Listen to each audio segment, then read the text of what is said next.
આમોદ તાલુકાના બોડકા ગામ પાસે આજે એક હૃદયદ્રાવક અકસ્માત સર્જાયો હતો, જેમાં ટ્રક અને એસટી બસ વચ્ચે થયેલી ટક્કરમાં 4 થી 5 મુસાફરો લોહી લુહાણ થયા હતા। આ ગમખ્વાર અકસ્માત પાછળનું કારણ ટ્રકનું ટાયર ફાટવાનું હોવાનું સામે આવ્યું છે। ટાયર ફાટતા જ ટ્રક ચાલકે સ્ટીયરિંગ પરથી કાબુ ગુમાવી દીધો હતો, જેના પરિણામે ટ્રક સામેથી આવી રહેલી બસ સાથે ધડાકાભેર અથડાઈ હતી।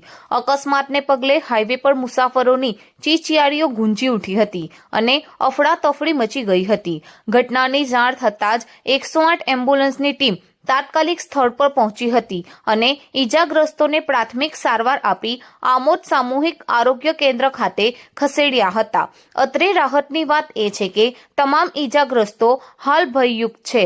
અકસ્માતની ગંભીરતા જોતા સ્થાનિક ધારાસભ્ય દેવકિશોર સ્વામી પણ તાત્કાલિક ઘટના સ્થળે દોડી ગયા હતા। તેમણે હોસ્પિટલના તબીબો અને પોલીસ વહીવટી તંત્ર સાથે વાતચીત કરી ઈજાગ્રસ્તોને શ્રેષ્ઠ સારવાર મળે તે માટેની સૂચનાઓ આપી હતી। આમોદ પોલીસે પણ ઘટના સ્થળે પહોંચીને અકસ્માતને કારણે ખોરવાયેલા વાહન વ્યવહારને પુનઃ કાર્યરત કરાવ્યો હતો અને અકસ્માતનો ગુનો નોંધી આગળની કાયદેસરની તપાસ હાથ ધરી છે। હાઈવે પર બનેલી આ ઘટનાને ફરી એકવાર વાહનોની જાળવણી અને સુરક્ષા અંગે ચર્ચાઓ જગાવી છે।